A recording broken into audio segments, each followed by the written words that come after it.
Good afternoon and happy Thanksgiving. Welcome to BJC Mitzvah Day number 129, part 6. A Mitzvah Day keeps us on its way using the Sefer Hachinuch, the obligation of the definite Asham offering. And this is a long one, but we're getting close to the finish line. The Chinuch explains why one does not incur the death penalty for deliberately cohabiting with the betrothed Canaanite maidservant as he would if he cohabited with a betrothed free woman. The reason that an atonement offering is sufficient to atone for one who cohabits with her is because her betrothal is not as complete as it would be if she were free. For with regard to a betrothed free woman, one who cohabits with her, other than the man to whom she is betrothed, is liable to death. But with regard to this woman, her betrothal is not a complete one on account of her still enslaved half. And an offering is therefore sufficient to atone for one who stumbles and sins with her. Says the footnote, this leniency, which is due to the incomplete nature of the betrothal, applies to the maidservant as well as the man, for she too is not liable to death, though she does not achieve atonement through an offering, as the Chinuch will explain. Okay.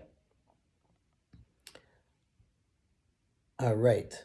Generally, a deliberate transgression of a mitzvah prohibition that is not punishable by death carries the punishment of malchus, lashes instead. The Chinuch explains why one who deliberately sins with a betrothed Canaanite maidservant incurs only liability to an asham, a guilt offering.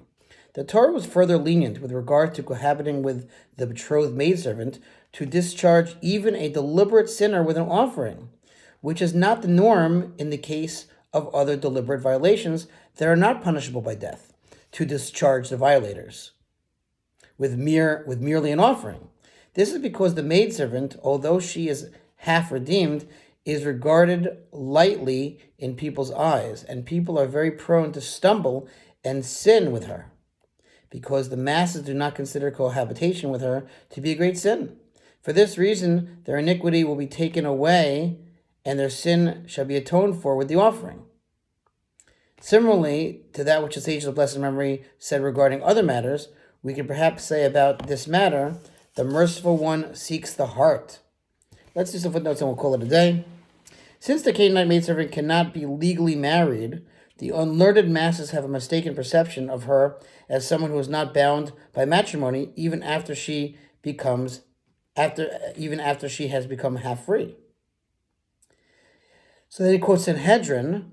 The text in the Gemara actually reads, the Holy One blesses, he seeks the heart. The term, the merciful one, appears in Rashi. Hashem evaluates people's actions based on their thoughts and intentions.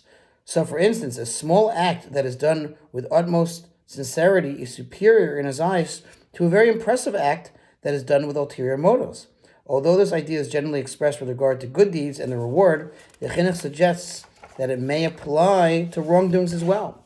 That is, the severity of the punishment partially depends on the measure of defiance in man's heart in committing the sin. The Chinuch expresses this idea at length in Mitzvah 123, where he explains that Asham, in his infinite mercy, considers the nature of the particular sin and man's predisposition to it when deciding the extent of the punishment. Okay, let's stop there. Thanks for listening. To the sponsor, Future Mitzvah 36, 100 for the gold. See you tomorrow.